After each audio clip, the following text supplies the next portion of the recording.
Kalau saya udah dapat Sinovac 2 kali, lalu saya mau di booster, itu boosternya pakai Sinovac juga apa mendingan pakai Pfizer ya, Dok?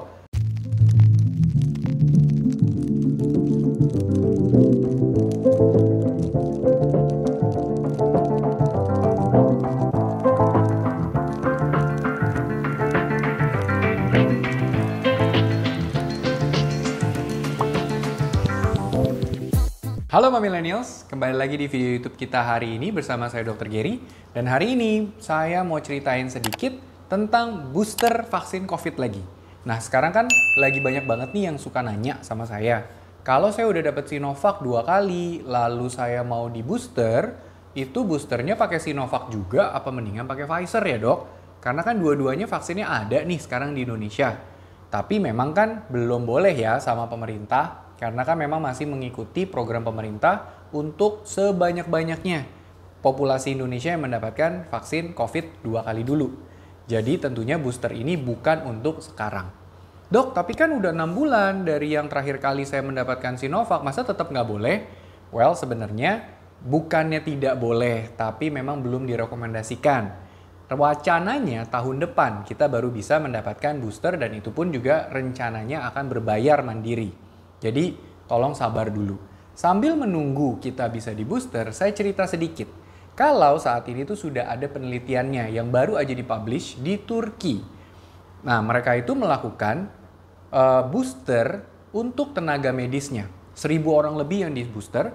Ada yang di booster dengan Pfizer, ada yang di booster dengan menggunakan Sinovac. Nah lalu ceritanya tuh di Turki mirip banget kayak yang di Indonesia. Januari Februari mereka divaksin Sinovac 2 kali, lalu di bulan Juli mereka diberikan booster Pfizer dan diberikan booster Sinovac, tergantung tenaga medis itu mau milih yang mana. Oke, nah lalu pada saat tanggal 1 Juli sampai tanggal 24 September, jadi baru-baru banget ini, mereka melakukan penelitian. Nakes yang sudah mendapatkan booster itu diambil darahnya. Ternyata diteliti titer antibodinya mana sih yang lebih tinggi, mana sih yang lebih protektif untuk mencegah COVID, terutama di varian Delta ini. Nah, pada saat diambil darahnya itu sekitar 28 sampai 45 hari setelah mereka mendapatkan booster.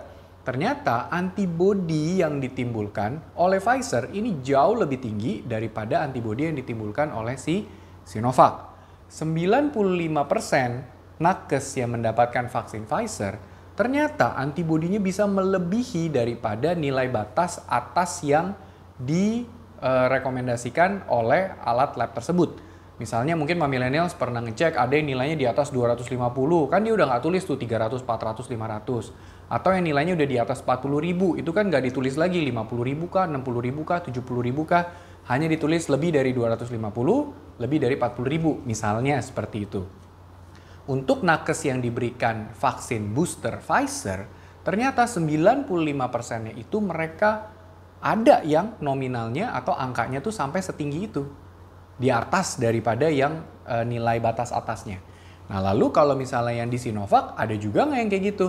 Ada juga, tapi hanya 8,2% dari nakes yang mendapatkan booster Sinovac. Berarti kalau kayak gitu, artinya kalau kita mendapatkan vaksin Pfizer, maka chance untuk antibodi kita didongkrak, ditinggiin itu lebih tinggi kalau menggunakan si Pfizer daripada si Sinovac. Oke, nah berikutnya penelitian ini lebih lanjut lagi. Kalau misalnya antibodinya itu lebih tinggi si Pfizer, apakah dia lebih protektif terhadap yang si diberikan Sinovac? Bukan berarti Sinovac jelek loh ya, atau bukan berarti Pfizer lebih bagus dalam hal kayak tinggi-tinggian antibodi, tapi kan sampai sekarang ini kan kita juga belum ada nih nilai batasnya harus berapa sih nilai antibodi itu yang sifatnya bisa memproteksi kita. Dan itu saya udah pernah jelasin di video di link di atas ini ya, millennials bisa nonton. Intinya adalah tujuan dari kita memberikan booster dan juga tujuan kita memberikan kita dicek antibodinya itu bukan untuk ngadu tinggi atau mesti setinggi sampai di atas berapa puluh ribu baru artinya protektif. No, it's not like that. Oke, yang paling penting adalah antibodinya sudah naik, udah lebih kuat, lebih protektif, ya udah sampai situ. Tidak perlu membandingkan antibodi kita dengan antibodi orang lain. Malah nanti yang ada kalau kitanya nggak terlalu tinggi tapi orang lainnya lebih tinggi, kita jadi kepikiran, apa jangan-jangan saya mesti di booster lagi ya? Kan tidak seperti itu. Oke, balik lagi ke penelitiannya. Nah, dari 902 orang tenaga kesehatan yang diberikan booster Pfizer, ternyata ada kurang dari 1% yang terinfeksi juga loh. Setara dengan 9 orang. Lalu dari 130 nakes yang mendapatkan booster Sinovac, ternyata ada 3,84% yang terinfeksi kembali juga, yaitu sekitar 5 orang. Jadi, bukan berarti kalau sudah di booster artinya jadi kebal 100%. Memang efektivitasnya lebih tinggi, memang lebih kuat, titer antibodi lebih tinggi, tapi bukan berarti kebal. Oke? Nah, bagusnya adalah tujuan vaksinnya sudah tercapai. Karena dari semua tenaga medis yang mendapatkan booster Pfizer maupun Sinovac, tidak ada yang sampai masuk rumah sakit. Gejalanya hanya ringan-ringan aja. Which is, itu sudah tercapai tujuan dari vaksin, yaitu mengurangi keberatan penyakit, keparahan penyakit, mengurangi resiko masuk rumah sakit, dan sampai mengurangi resiko kematian. Oke, jadi jangan diputar balik. Dia udah divaksin, terus masih bisa kena. Kalau gitu ngapain saya divaksin? No, bukan seperti itu. Tapi tujuannya adalah kita mendapatkan antibodi supaya kita lebih ringan kalau misalnya kita bisa amit-amit terkena COVID. Oke? Nah, lalu pertanyaannya adalah kalau sampai kita sudah di booster nih nanti, apakah tahun-tahun berikutnya kita perlu di booster?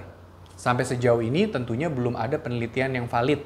Tapi ada beberapa peneliti yang menyatakan kita sepertinya akan butuh booster sekitar 1-1,5 tahun secara rutin. Tapi apakah itu akan selalu terjadi? Ya belum tentu. Kita lihat lagi dari kondisi COVID yang ada, strain-nya akan berubah yang mana. Mungkin sekarang lagi Delta yang paling parah, apakah nanti akan ada varian lain lagi yang lebih berat?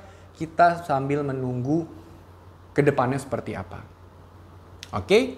Nah, kalau mungkin millennials berpikir kalau misalnya kita di booster-booster terus itu akan membuat badan kita jadi rusak mungkin, kebanyakan disuntik mungkin, apa jadinya nih di dalam badan kalau disuntikin terus? Tentunya vaksin itu tidak akan pernah merusak badan kita. Vaksin itu hanya akan makin mengajari, makin mengingatkan supaya antibodi kita itu bisa lebih pinter, lebih cekatan pada saat nanti ada kuman atau virus aslinya datang. Oke? Jadi mau di booster berapa kali pun tidak ada batasan sebetulnya. Yang ada semakin di booster akan semakin tinggi. Dan gak usah pusing, apalagi kalau sampai berpikir, kalau antibodinya udah tinggi saya di booster malah nanti jadi kena badai sitokin. Itu juga tidak mungkin. Millennials juga bisa nonton di video yang sudah pernah saya ceritain di link di atas ini. Oke? Nah, terakhir, kalau misalnya millennials ada rencana mau booster, nah nanti millennials lebih pilih Pfizer atau lebih pilih pakai Sinovac? Tolong komen ya, saya pengen tahu pendapat millennials. Atau mungkin ada millennials yang saya nggak mau di booster karena nanti badan saya seperti apa. Coba deh ceritain pendapat millennials, kita coba discuss. Oke? Like video ini, subscribe kalau belum, and share sebanyak-banyaknya. And stay safe!